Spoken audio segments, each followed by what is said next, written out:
స్తోత్రం. దేవుని ఆశీర్వాదం కుటుంబంలో ఎంతమందికి కావాలి? దేవునికి స్తోత్రం. హల్లెలూయా. మీ కుటుంబానికి కావాలి. అవునా కాదా? Very good. అయితే మీ కుటుంబం మొత్తం దేవుని సందుకు వస్తుందా? ఏందిరా సైలెంట్ అయిపోయారు? ఆదివారం వస్తారు. సరే, అంటే వేరే ఉద్దేశం కాదు, కానీ హిందువులు గమనిస్తే దేవాలయానికి కుటుంబాలుగా 90% మంది వెళ్తారు. ఎక్కడైనా ఏ ప్రాంతంలోనైనా గమనిస్తే వాళ్ళు గుడులకి 90% మంది వెళ్తారు కుటుంబాల వారిగా. అదేవిధంగా ముస్లిమ్స్ గమనిస్తూ ఉంటే వారు పురుషులు 100% మంది వెళ్తారు. క్రైస్తవ కుటుంబాన్ని జ్ఞాపకం చేసుకుంటే 70% స్త్రీలే కూటాలకు వస్తారు, 25% పురుషులు వస్తారు. ఏమా ఆశీర్వాదాలేమో అందరికి కావాలని అడుగుతున్నారు. మా అబ్బాయి స్కూల్కి వెళ్ళడు, కానీ ఫస్ట్ క్లాస్లో పాస్ అవ్వాలన్నట్టు ఉంది. మీరు చెప్పిన మాట ఇప్పుడు నాకు. మా అబ్బాయిని స్కూల్కి పంపం, స్కూల్కి రాడు, కానీ వాడికి మాత్రం ఫస్ట్ క్లాసులో పాస్ అవ్వాలి అంటే సాధ్యమేనా? మరి మా కుటుంబంలో అందరూ మందిరానికి రారయ్యా, మా కుటుంబంలో అందరికీ మేలు జరగాలి, అందరికీ దేవుని దీవులు కావాలి అనేవాళ్ళే ఎక్కువ. మరి జరిగిద్దో జరగదో మీ వింకితకే వదిలేస్తున్నా, నేనంటే ఎందుకు? ఆలోచించేయండి, వేరే ఉద్దేశంతో కాదు. దేవుడిచ్చిన తలంపుని బట్టి నేను చెప్తా ఉన్నా. దేవుని మాట ప్రకారం నోవహు కుటుంబం ఓడలో ప్రవేశించారు. 7వ అధ్యాయంలో చూస్తే ఆదికాండం 13వ వచనంలో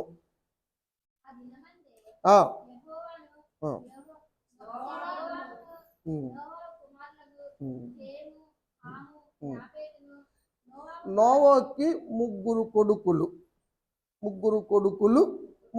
కోడళ్ళు, భార్య, మొత్తం ఓడల్లోకి 8 మంది కుటుంబంగా ప్రవేశించారు ఓడలోకి.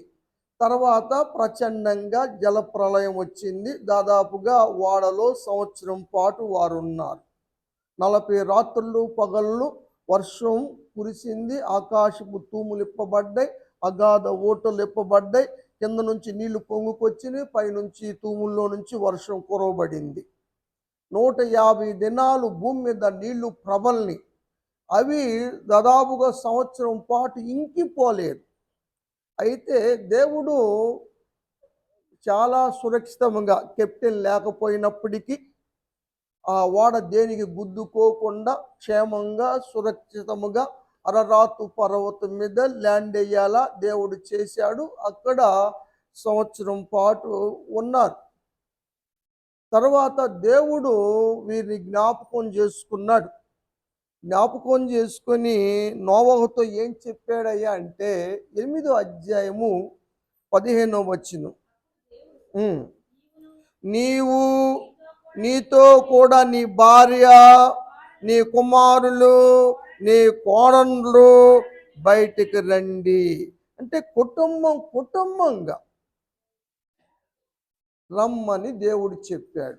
ఓడలోకి వెళ్ళేటప్పుడు వాళ్ళలో ఎవరైనా అవిధేయులుగా ఉండి మేము ఎక్కము అంటే వాళ్ళు ఏమైపోయేవాళ్ళు? దేవుడి కుటుంబాన్ని జ్ఞాపకం చేసుకుంటున్నాడు. ప్రతి కుటుంబాన్ని దేవుడి జ్ఞాపకం చేసుకుంటున్నాడు. కాబట్టి ప్రతి కుటుంబం కూడా దేవుని సన్నిధికి రావటం ఆశీర్వాదకరము. ఆ సత్యాన్ని మీరు గమనించాలని ఈ రాత్రికాల సమయంలో వాక్యము తెలియచేస్తూ ఉంది. దేవుడు ఒక్క నోవహునే అకాదు ఆశీర్వదించింది. 9వ అధ్యాయం చూద్దాం, మొదటి వచనం. మరియు దేవుడు నోవహును అతని కుమారులను కూడా ఆశీర్వదించాడు. దేవునికి స్తోత్రం. దేవుడు ప్రతి ఒక్కరిని ఆశీర్వదిస్తాడు. దేవుల్లో పక్షపాతము లేదు. కానీ వచ్చే వాళ్ళలోనే పక్షపాతాలు కనబడుతున్నాయి. మరి దేవుని సన్నిధికి వస్తే ఆశీర్వదించబడతారా? దేవుని సన్నిధికి రాకపోయినా ఆశీర్వదించబడతారా? మనం ఇంతకుముందు పిల్లల గురించి ప్రార్థన చేశాం. వాళ్ళు స్కూల్కి వెళ్ళే వాళ్ళకే చేసామా? స్కూల్కి వెళ్ళని వాళ్ళ గురించి కూడా చేసామా?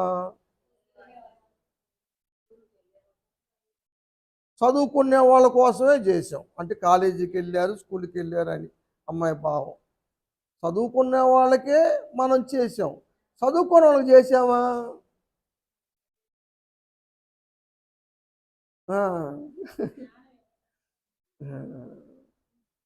ఎందుకని చేయలేదు వాళ్ళకి? వాళ్ళు స్కూల్కి వెళ్ళట్లేదు, చదువుకోవడానికి వెళ్ళటం లేదు కాబట్టి, చర్చికి రావటం లేదు కాబట్టి, వారి కోసం చేసిన ఎంతవరకు మేలుకరంగా ఉంటుందంటారు? ఎంత ఆశీర్వదకరంగా ఉంటుందంటారు? తల్లిదండ్రులు ప్రయాసపడి కూటాలు పెట్టుకొని ఏదో చేస్తున్నారు. దేవుడు కృపగల్లవాడు కాబట్టి కృప ద్వారా యోగ్యత లేకపోయినా అర్హత లేకపోయినా చేస్తానే ఉన్నాడు ప్రేమ చేత. అది భూ సంబంధంగా భూలోకంలో ఉన్నంత వరకే. కానీ పర సంబంధంగా మాత్రం బిడ్డలు పొరపాటును కూడా ఆశీర్వాదాలు పొందలేరు. ఆ సత్యాన్ని మనం ఈరోజు గమనించాలని మీ అందరికీ నేను తెలియజేస్తూ ఉన్నాను. దేవుడు అబ్రహామును కోరుకున్నాడు, ఏర్పాటు చేసుకున్నాడు. అబ్రహామును అన్ని విషయాల్లో ఆశీర్వదించాడు. అబ్రహాముకి కొడుకులు ఉన్నారు కదా. ఆగరుకు పుట్టిన కొడుకు ఇస్మాయిలు, శారాకు పుట్టినవాడు ఇస్సాకు. ఇస్సాకు ఆశీర్వదించబడ్డాడు. ఇస్సాకుకు కొడుకులు ఇద్దరు ఉన్నారు, ఏశావు యాకోబులు ఉన్నారు. కానీ యాకోబే దేవుని మార్గంలో నడిచాడు, ఏశావుకి లేదు. ఇప్పుడు అబ్రహాము, ఇస్సాకు, యాకోబు ముగ్గురు కనబడుతున్నారు మనకి. ఇప్పుడు దేవుని మార్గంలో నడిచిన వారు. వీరి గురించి యేసు ప్రభువు వారు ఏం చెప్పారు? మత్తయి సువార్త 8వ అధ్యాయం 11వ వచనం.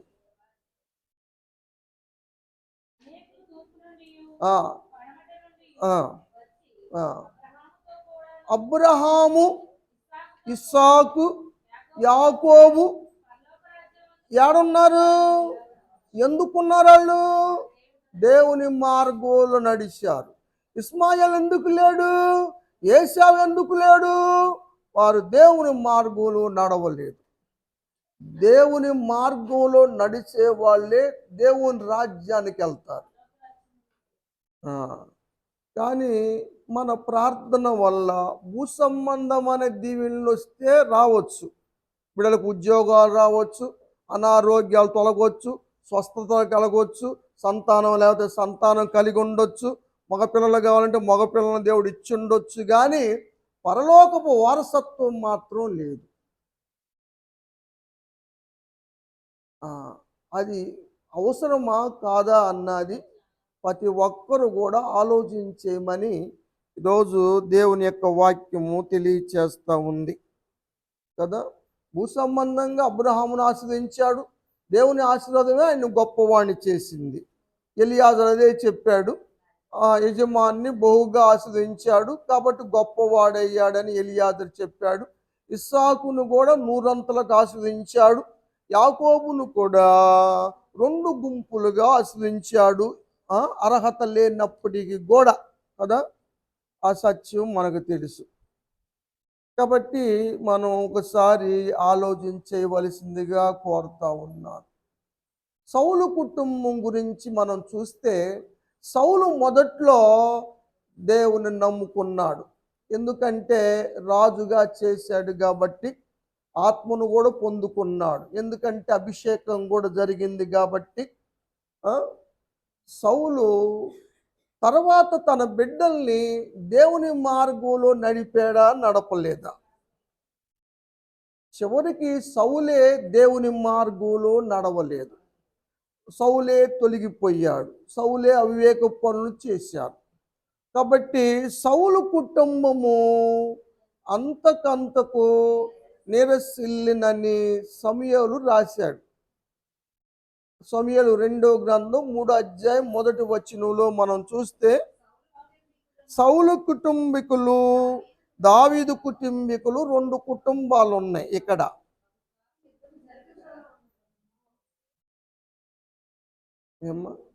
మెతూషేల బాగా పరిగెడతాడు కదా, మరి అవిటి బతుకు. మెఫీబోషెతు. మెతూషేల ఎవరు?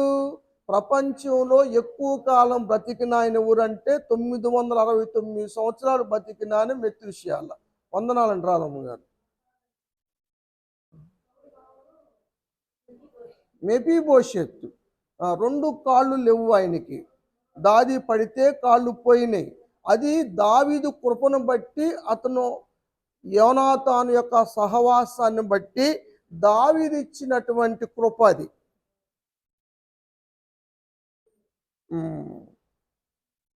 సరే. బహుకాలము యుద్ధము జరుగగా దావీదు ప్రబలిపోతా ఉన్నాడు. సౌలు కుటుంబం అంతకంతకు ఈ మాట సమూయేలు గారు రాసేటప్పటికి సౌలు కుటుంబం లేదు, చచ్చిపోయింది, మొత్తం చచ్చిపోయారు. కానీ దావీదు గురించి చెప్పటం కోసం సమూయేలు ఈ ఉదాహరణ రాశాడు ఇక్కడ. ఎందుకంటే 1 సమూయేలు గ్రంథం 31వ అధ్యాయంలో సౌలు కుటుంబం అయిపోయింది. చూడాలంటే 31వ అధ్యాయం చూడండి, 5వ వచనం. సౌలు మరణం అయ్యాడు కత్తి మీద పడి. ఆయుధాలు మోసేవాడు కూడా చనిపోయాడు, మరణం అయ్యాడు. 3 కుమారులు కూడా ఆయుధం ఒక్క దినమందే ఒక్కసారే చనిపోయారు. వాళ్ళని భూస్థాపితం చేసిన వాళ్ళు కూడా లేరు. సౌలు ఉపపత్ని రిష్పా ఆమె కాపలా కాసింది. సౌలు మెడకాయ కోసుకెళ్ళి ఒకసాట ఏలాడగట్టారు. బాడీ ఒక చోట ఉంది, తలకాయ ఒక చోట ఉంది. ఎలాంటి దుర్మరణం! రాజుగారు మళ్ళీ ఆయన. దేవుని మార్గంలో నడవనటువంటి జీవితాలు. నిజంగా సౌలు జీవితం మనకు ఉదాహరణంగా కనబడతా ఉంది. సౌలు కుమారులు ఎవరు దేవుని రాజ్యానికి అర్హులు కాలేకపోయారు. ఏమా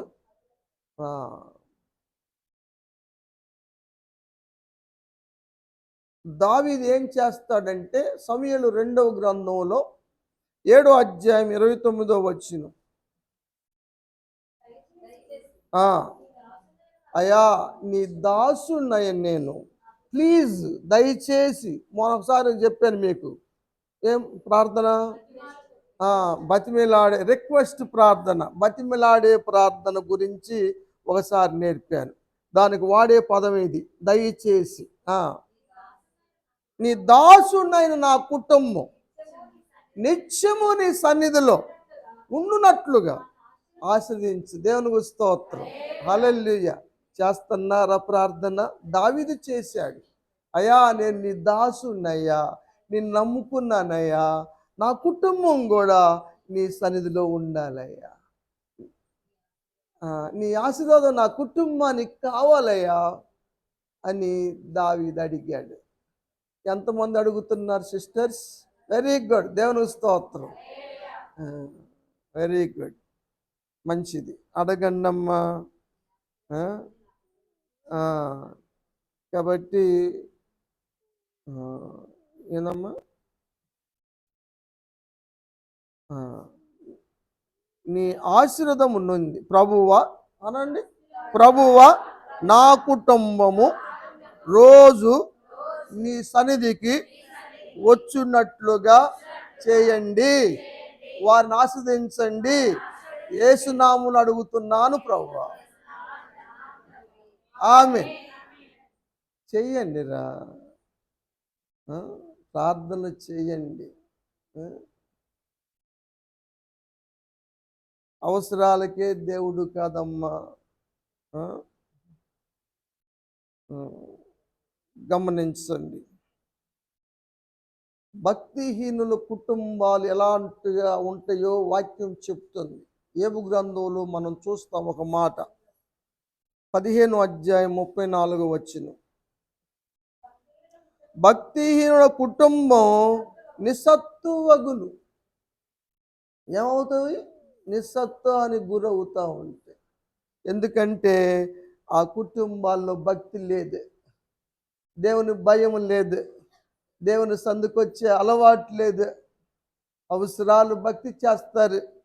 భక్తిహీనత అంటే అసలు లేదని కాదు, రక్తహీనత అంటే అసలు లేదని కాదు, ఉండాల్సినంత రక్తం లేదని. భక్తిహీనత అంటే ఉండాల్సినంత భక్తి లేదని. ఇలాంటి కుటుంబాలు అసహించబడవు. సత్యాన్ని గమనించండి. భక్తి లేని వారు కుటుంబాలు ఎలా ఉంటుందో తెలుసా? చిన్న ప్రవక్తల్లో ఒక ప్రవక్త అయిన మీకా గారు రాశారు, భక్తిహీనుల కుటుంబాలు ఏ విధంగా ఉంటావో.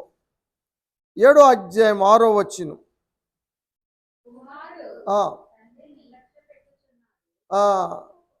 ఆ కుటుంబంలో ఎలా ఉంటుందంటే, కొడుకులు తండ్రి మాట వినరు,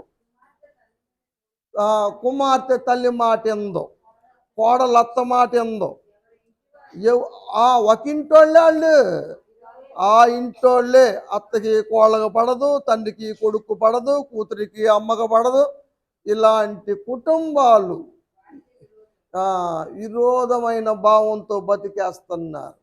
తండ్రి ఏ మార్గంలో నడిస్తే ఆ మార్గంలోకి రావాలి, అలా పెంచుకోవాలి. బిడ్డని దైవుని మార్గంలో నడవాలి. రేపు మనం దేవుని రాజ్యానికి వెళ్తాం, రాకడొస్తే మరి నీతో పాటు నీ కుటుంబం, నీ బిడ్డలు వస్తారా? దేవుని రాజ్యానికి వస్తారన్న గ్యారంటీ మీకు కనిపిస్తుందా? మరి నువ్వు తీసుకున్న బాధ్యత ఏమిటి? రేపు దేవుళ్ళు ఎక్కడిగితే ఏం చెప్తావు?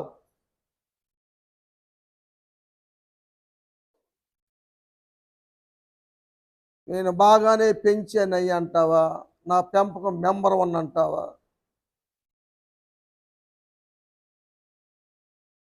లూదియా కుటుంబం, లూదియా తుయాతెరా పట్టణస్థురాలు, ఊదా రంగు పొడిని అమ్మి జీవించామె. ఉదయం అంతా వ్యాపారం చేసుకొని వచ్చినా సాయంత్రం ఎక్కడో అక్కడ కూటం పెడితే, నది ఒడ్డున కూటం పెడితే కాలు నొప్పి అనుకోకుండా కూటానికి వెళ్ళింది. నేను ఇప్పుడు దాకా సేకరి చేసి వచ్చాను కదా. మన అవసరానికి ఇల్లు తిరుగుతాం, ఏడకైనా వెళ్తాం కదా. దేవుని సన్నిధికి రావాలంటే కాలు నొప్పులు. కానీ లూది అలా చేయలే. దైవ భక్తి ఉంటే దేవుని సన్నిధికి నడిపిస్తాయి కాళ్ళు. భక్తి లేని వాళ్ళకి సాకులు దొరుకుతాయి. ఈ భక్తితో వెళ్ళి పౌలు గారు చెప్పే మాటలు యందు లక్ష్యం ఉంచింది. అలా దేవుని మాటలు వినేవారి హృదయాలు దేవుడు తెరుస్తాడు. దేవుని స్తోత్రం. దేవుని మాటలు యందు లక్ష్యం ఉంచేవారి హృదయాలు దేవుడు తెరుసునుగా. దేవుని యొక్క వాక్యము ఆమె హృదయంలో పనిచేసింది. అయ్యా నేను రక్షణ తీసుకుంటాను అంది. సరే, కుటుంబం దగ్గరికి వచ్చారు. నా కుటుంబం ఇది అయ్యా, నా కుటుంబం నాతో పాటు నా కుటుంబం మొత్తం బాప్తీసం తీసుకుంటాం అని చెప్పింది. దైవజనమ్మ నువ్వు తీసుకోమ్మా, నువ్వు తీసుకో, నువ్వు ఒకదాన్ని తీసుకుంటే సరిపోయిందా, నీ ఇంట్లో తీసుకోరా అల్లా. ఆమె చెప్పింది మా ఇంటి వారు మొత్తం రక్షణ తీసుకుంటామని. లూదియా కుటుంబం రక్షించబడింది. పరిశుద్ధ గ్రంథంలో రాయబడింది ఆమె కుటుంబం పేరు. ఆ? ఎంత గొప్ప ధన్యత. నీ కుటుంబం పేరు జీవ గ్రంథంలో రాయబడిందా ఏమ్మా? మన పేరుకే గ్యారెంటీ లేదంటారా? భక్తి జీవితాలు. సరసాల నాయకుడు, జైలు అధికారి పౌలు గారి యొక్క విధానం చూసి, అయ్యలారా రక్షణ పొందటానికి నేనేం చేయాలి అని అడిగాడు. చాలా క్రూరమైన వాడు. దైవజనులైనటువంటి పౌలు శీలను బెత్తంతో కొట్టి చెరసాల్లోకి నెట్టినవాడు. అతను హాని చేసుకోపోతుంటే పౌలు గారు అన్నాడు, హాని చేసుకోవద్దు, మేమందరం ఇక్కడే ఉన్నాం, పారిపోలేదు. నిజంగా తలుపులు తెలుసుకుంటే, చెరసాల తలుపులు తెరుచుకుంటే ఒకడని ఉంటాడు దొంగోడు, కానీ అందరూ ఉన్నారు. ఎందుకంటే వాళ్ళు పాటలు పాడుతూ ఉన్నారు. పౌలు శీలలు, దేవుని యొక్క శక్తి దిగి వచ్చింది, భూకంపం లేగా అదంతా కదిలిపోయింది, తలుపులన్నీ ఊడిపోయినాయి, బంధకాలు తెగిపోయినాయి. అందరికి ఆశ్చర్యం అనిపించింది. ఇంకేముంది, వెళ్ళిపోయి ఉంటారని. హాని చేసుకోకపోతే హాని చేసుకోవద్దు, చేసుకోవాలి, లేకపోతే బెత్తంతో కొట్టుకోండి, సావని పొడుచుకొని అని అల్లా. క్రైస్తవ జీవితం అంటే కీడు చేసిన వాళ్ళకు కూడా మేలు చేయటం. మేలు చేసిన వాళ్ళకే కీడు చేసే బ్యాచీలు ఎక్కువ ఉన్నారు. పోదు కదా, సామెతల గ్రంథం రాశాడు కదా, మనకు మేలు చేసిన వాళ్ళ పట్లే మనం సరైన అవగాహన లేదు. సౌలు పోవటానికి కారణం అదే. దావీదు ఎంత మేలు చేశాడు, దయ్యం బట్టే వదిలిచ్చాడయ్యా. రాజ్యం మీదకి ఆడు వచ్చి సవాలేస్తున్నాడు 40 రోజులు. గొలియాతు వచ్చి రాజ్యాన్ని విడిపించాడు. బెదరొద్దు మీరు, నేను పోరాడతానని వెళ్ళాడు. చేతికి చిక్కిన చంపకోకుండా వదిలిపెట్టాడు. కపూర్లైతే చెప్పాడు సౌలు. క్రైస్తవ జీవితం ఎలా ఉండాలంటే మార్పు కనపడాలి. వాళ్ళు హింసించిన ఆయన అంటాడు, హాని చేసుకోవద్దు అంటే ఆడికి అర్థమైంది. ఇప్పుడు చెరసాల నాయకుడికి వీళ్ళల్లో ఉన్న ప్రేమ అర్థమైంది, క్రైస్తవ జీవితం స్వభావం అర్థమైంది. కాబట్టి మీరు తీసుకున్న రక్షణ నాకు కూడా కావాలి. కాబట్టి ఏం చేయమంటారు? 16:30 అయ్యలారా రక్షణ పొందుటకు నేనేం చేయాలి?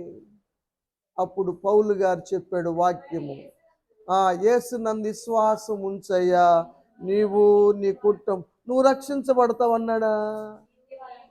ఇంటి వారు కూడా కావాలి, ఇంటి వారికి కావాలి కదా. ఫంక్షన్కి వెళ్ళాలంటే మొత్తం వెళ్తారు, ఊర్లో వెళ్ళాలంటే ఫ్యామిలీ వెళ్తారు, దేవుని సన్నిధికి రావాలంటే ఊక్కుంటొస్తారు.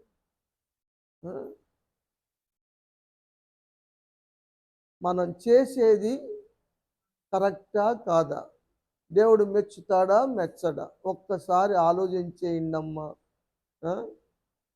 వేరే ఉద్దేశం మిమ్మల్ని బాధ పెట్టాలని, మిమ్మల్ని ఏలెత్తి చూపించాలని కాదు. మీరందరూ ఆశ్రయించబడాలి, మనమందరం దేవుని రాజ్యంలో ఉండాలి కదా. ఆ సత్యాన్ని గమనించండి. అప్పుడు వాళ్ళ ఇంటికి తీసుకెళ్ళాడు. ఆ రాత్రి దేవుని సువార్త చెప్పాడు పౌలు గారు. ఆ ఇంటి వారందరూ విన్నారు. ఆ రాత్రికి రాత్రే బాప్తీసం పొందారు కదా. అయితే జరిగిందా కార్యం? ఏం జరగలేదు కదా. అయినా కూడా అతను నమ్మాడు, వారి ప్రవర్తన చూసి నమ్మాడు. ఆ ఇల్లు రక్షించబడింది కదా. ఆ ఇంటి గురించి రాశాడు కదా. ఆ ఇంటి వారందరూ బాప్తీసం పొందిరి. చదువమ్మ.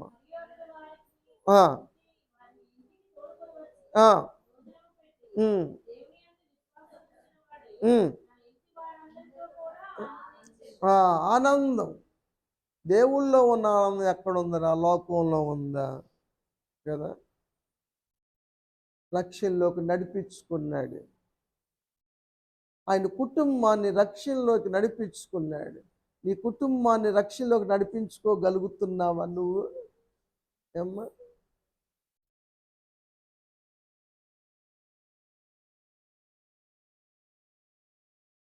పౌలు గారు సంఘానికి రాశాడు, 1 కొరింథీ పత్రిక 7 అధ్యాయం 14 భార్యాభర్తలు పెళ్ళయింది, అందుట్లో భర్త అవిశ్వాసి, భార్య విశ్వాసి.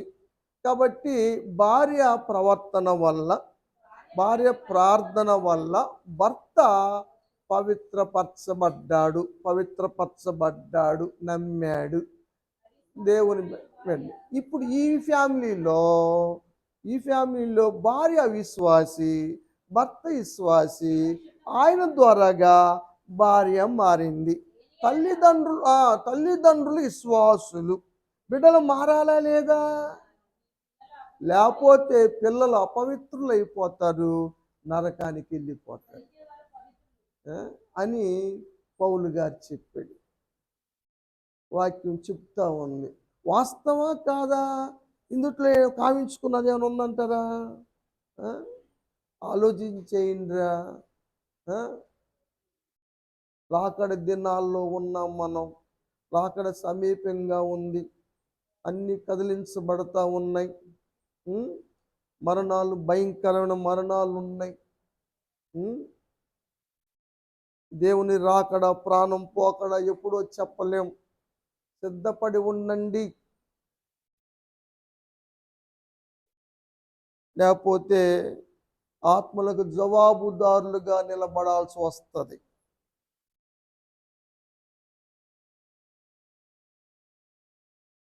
ప్రసన్న కుమార్, నేను పంపించాను కదా ఊరు, నువ్వు చెప్పావో చెప్పలేదా? అయ్యా నేను చెప్పానయ్యా ఏసయ్యా, నా ప్రకారం నేను చెప్పానయ్యా. వాళ్ళు నన్ను ఏమన్నా అనుకోని ప్రభువా, నేను చెప్పానయ్యా. ఏమమ్మా మరి నువ్వు సంగతి ఏందమ్మా? వాళ్ళు వినలేదంటావా? వాళ్ళు వినరయ్యా అంటావా? నా చేతుల్లో ఉందయ్యా అంటావా? ఏమంటావు నువ్వు?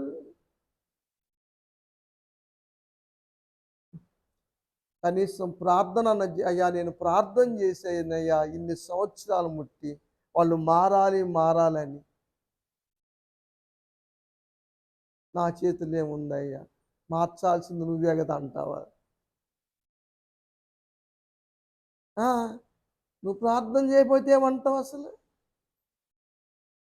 నువ్వు తీసుకురాకపోతే ఏమంటావు అసలు? ఆలోచన చేయండి.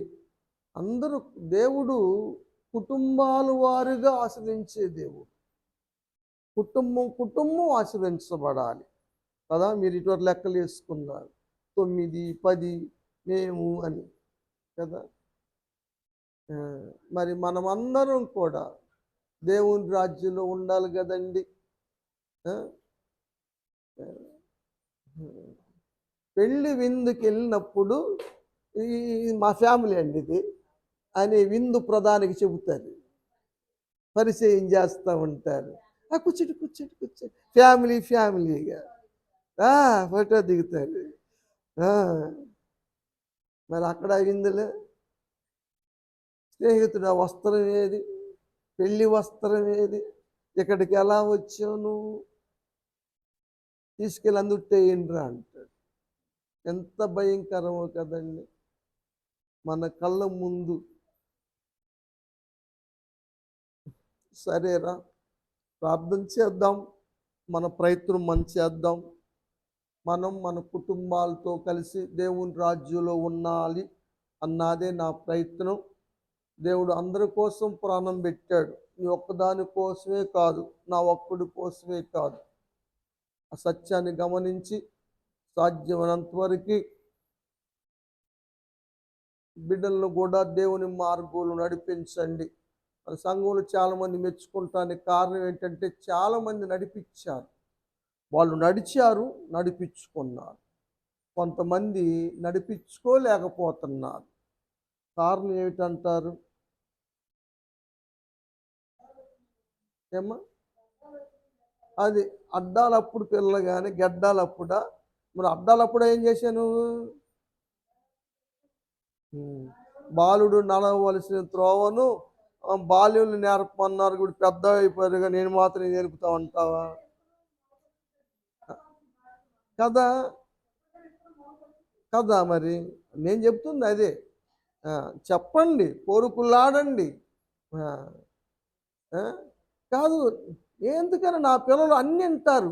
ఏ ఊరు వెళ్దామన్నా వస్తారు, ఎక్కడికి వెళ్దామన్నా వస్తారు, ఏ ఫంక్షన్కి రమ్మన్నా వస్తారు. కానీ అదేందో ప్రార్థనకు రమ్మంటే నేను రారు కదా. అరే అరే అరే అరే.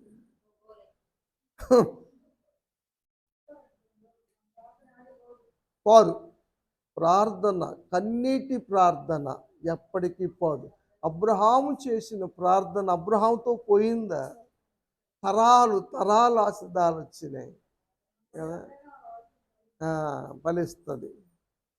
కాకపోతే మనం కూడా ఉన్నప్పుడు మన కుటుంబం దైవికంగా వస్తే దేవుని మార్గం నడిస్తే ఎంత సంతోషం. మన సహజంగా చిన్నపిల్లలు యూట్యూబ్లో చూపిస్తున్నారు కదా, తండ్రి ఏమి చేయటో చూచునో కుమారుడు అది చేయటో చేయును అని ఉంది కదా. వాక్యంలో కూడా ఉంది అది కదా. మరి నువ్వు చేసేది నీ బిడ్డ ఎందుకు చేయలేకపోతున్నాడు?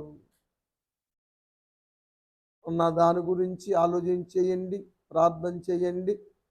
పివిఆర్ గారి కుటుంబం మొత్తం కూడా రక్షణలోకి రావాలి. మనం వాళ్ళకి చెబితే పాపం వస్తుందేమో కానీ మనంగా చేద్దాం. ఎందుకంటే విశ్వాస గారిని బట్టి, చెల్లిమ మనీని బట్టి, నా తోడ పుట్టిన అమ్మాయి కాబట్టి నేను పోగొట్టుకోలేను. కాబట్టి ప్రార్థన చేస్తాను, చెయ్యాలి. మిమ్మల్ని కూడా అడుగుతున్నాను, ప్రార్థన అవసరంలో కదా. ఒక్కడు ప్రార్థన కన్నా ఇద్దరు ప్రార్థన బలమైన ప్రార్థన అంటారా కదా. ఒక్కడు ఎంతమందిని తరుగుతాడు? ఇద్దరు. మరి బలం పెరిగింది కదా. అందుకని మీరందరూ కలిసి చేస్తే బలంగా ఉంటుందని. అంతేగాని అది సంఘ ప్రార్థన ఎందుకు చెప్తున్నాడు నేను, దాని ముందు పాతాల ద్వారాలు ఉన్నాయే, అవి నిలవు. అందుకని దేవుడి మాటలు ఆశ్రయించి దీవించును గాక. ఆమేన్. అదీరా